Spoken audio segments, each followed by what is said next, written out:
Welcome to another episode of C's Backyard Bees, and today we are doing something a little different. We are going to talk about the 10 things that I think you need as a beginning beekeeper. And we're not doing this as a normal count down from like 10 to 1. We're going 1 to 10 because I think the first couple things are oh yeah, duh, we definitely need that. And then we get to a couple little obscure things that maybe you wouldn't think about. So come join us. Let's get this thing started. All right, number one on this list is the most basic thing. You need some sort of a hive. This is a Langstroth hive. You can do 8 frame or 10 frame Langstroth hives. I run the 8 frame. The benefit of running an 8 frame is they're just a little bit lighter when it comes to harvesting honey, moving boxes, lifting them all over the place. I'm a backyard beekeeper, so an 8 frame might mean typically a little less bees flying around all the time, which is, pro or con on that one because the hive's not going to be as big, but don't sell yourself short. They are plenty large and get a lot of work done. With that, also, there is some research out there saying that an 8 frame is better than a 10 frame because it more matches a tree cavity on which that they would live in.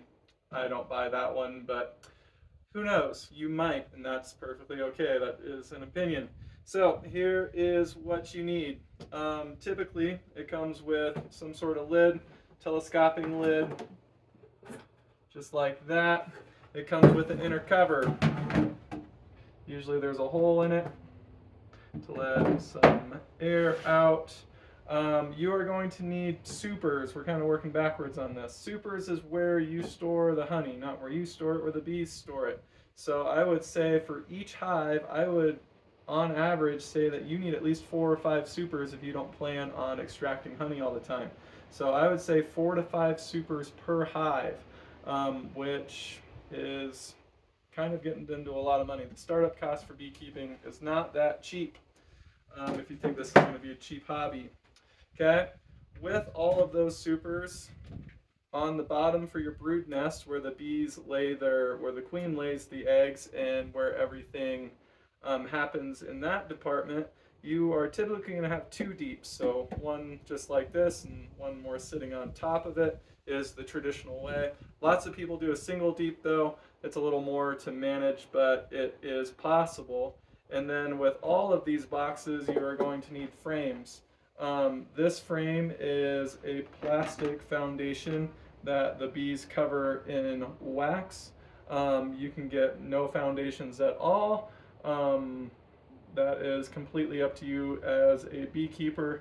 However, I find the plastic ones are definitely the easiest, but the downside is at some point all that plastic is going to end up in a landfill. Um, and then our last piece is just our bottom board here. This one is a screen bottom board. I like the screen bottom boards just because you can kind of see what's going on inside the hive by pulling out the tray. You can see mites, you can see if they're being robbed, you can see chalk brood, you can see all that stuff. It's just a way to manage your hive health. So that's number one. Number two on this list is safety equipment. I do the full body suit. I like the full body suit. Pro tip, wear a hat under this so it keeps it outright. The full body suit is nice. It has little foot straps on the bottom, so when I put my boots on, I'm all sealed up. If I seal this up correctly, I don't have any problems with stings. Um, so yeah, that's what I use. If I'm going out there just for a second, popping the hood, feeding them, I just throw this over my face because I don't like being stung in my face. So that protects my face. However, bees do like to go up there once in a while. I had to retreat, well, just 2 days ago because the bees were a little happy to see me and they decided to find my face.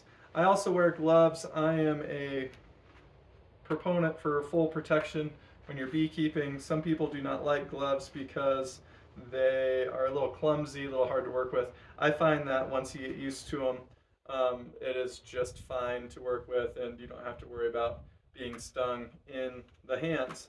I'm also swell up pretty bad when I get stung by a bee, so that is why I like to wear lots of protective gear.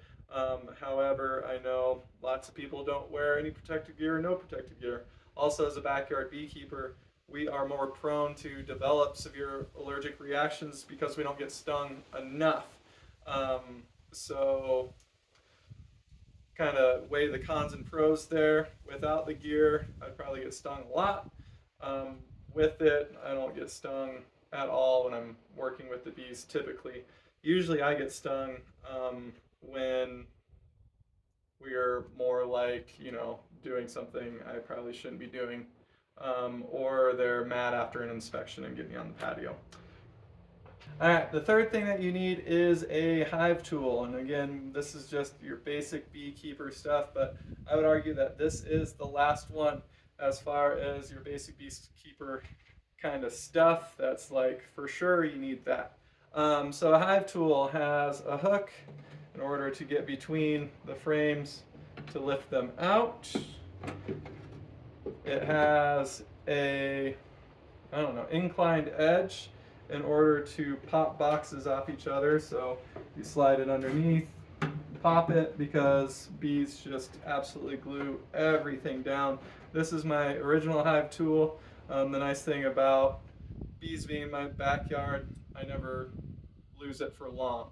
A lot of times I leave it in the bee yard and I can't find it in the grass. But hive tool, super cheap, can't go without one. All right, number 4 is a way to treat mites, and this is probably one of the cheaper versions to treat mites with. This is an oxalic acid vaporizer. It connects to a battery, a car battery, is what we use.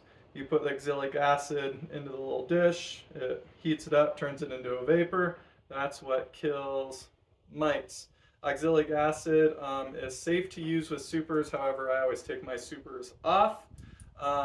And the stuff is really nasty to humans, so you need some sort of a gas mask in order to keep your lungs safe as you are doing it. The stuff is awfully nasty, but you need some way to control mites. This is one of the ways that we control mites.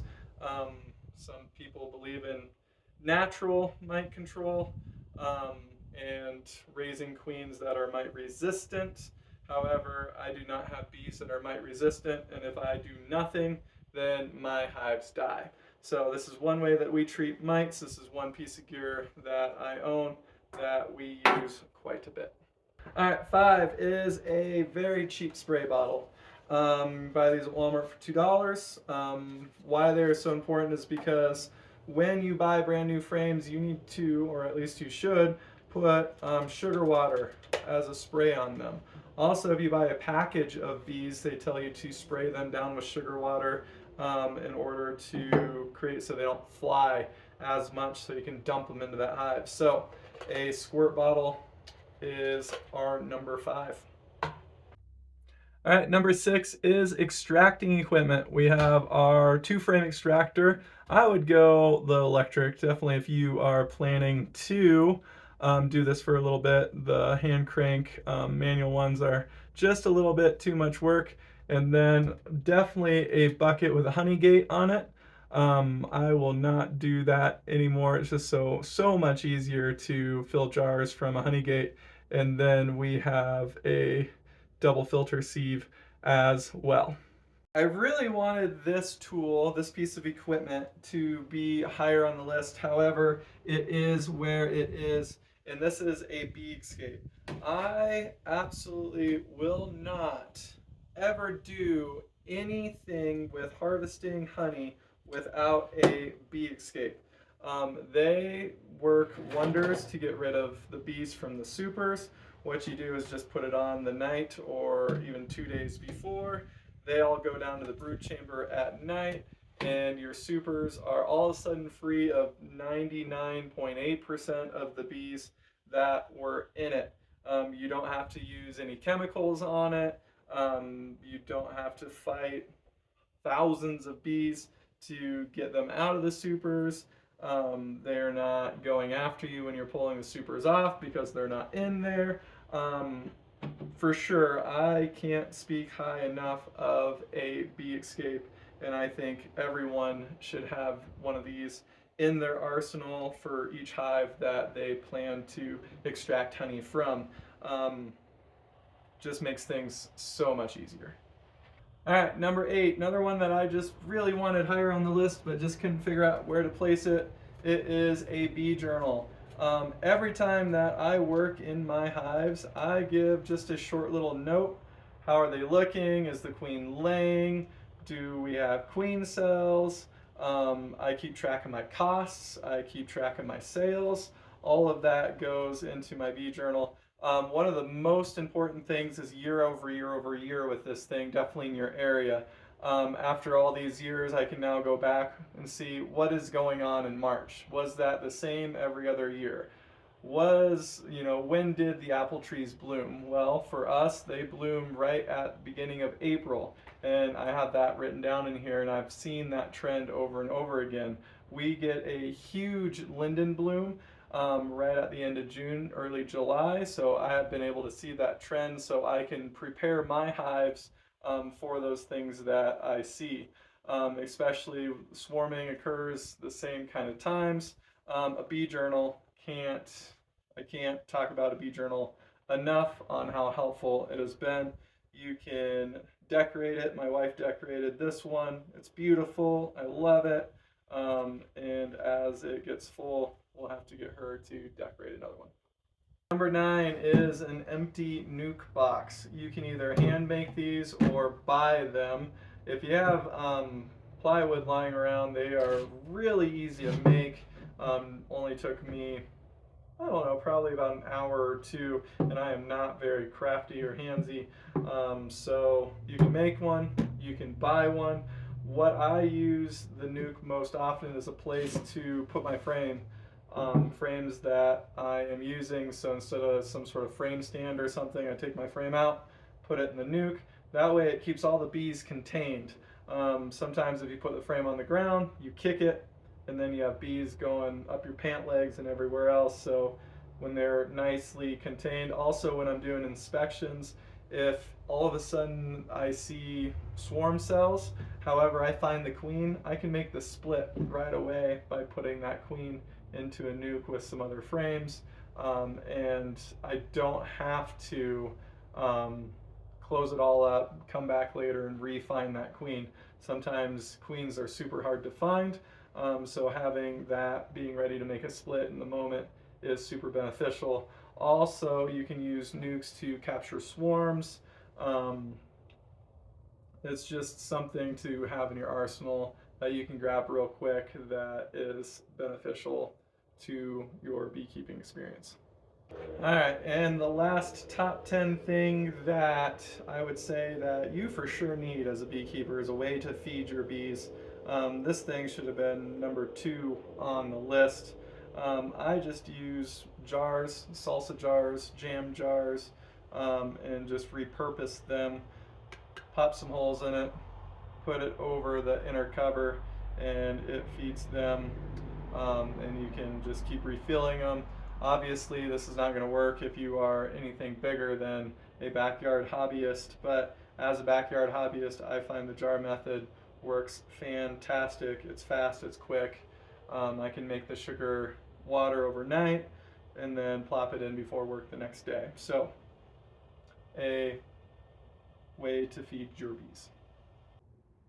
All right, thanks for beekeeping with me today. I hope you learned something new or at least made you think a little bit. Down in the comments, go ahead. What did I miss? All you smoker kind of people. Obviously, I didn't use a smoker. I don't use a smoker when I go. Queen escapes. What do y'all think? Leave it in the comment. What would your top 10 be? What did I miss? What did I mess up? Let's just have a great conversation and be nice about it. Some honorable mentions may include a deep freezer. Oh, clear plastic bins to store your frames. There is your Hive smoker, brand new, only been used once or twice. Any love for the bee brush? Ooh, what about some tape? What about a leaf blower? Nothing gets bees out of a hive like a leaf blower can. What about a sugar board for winter?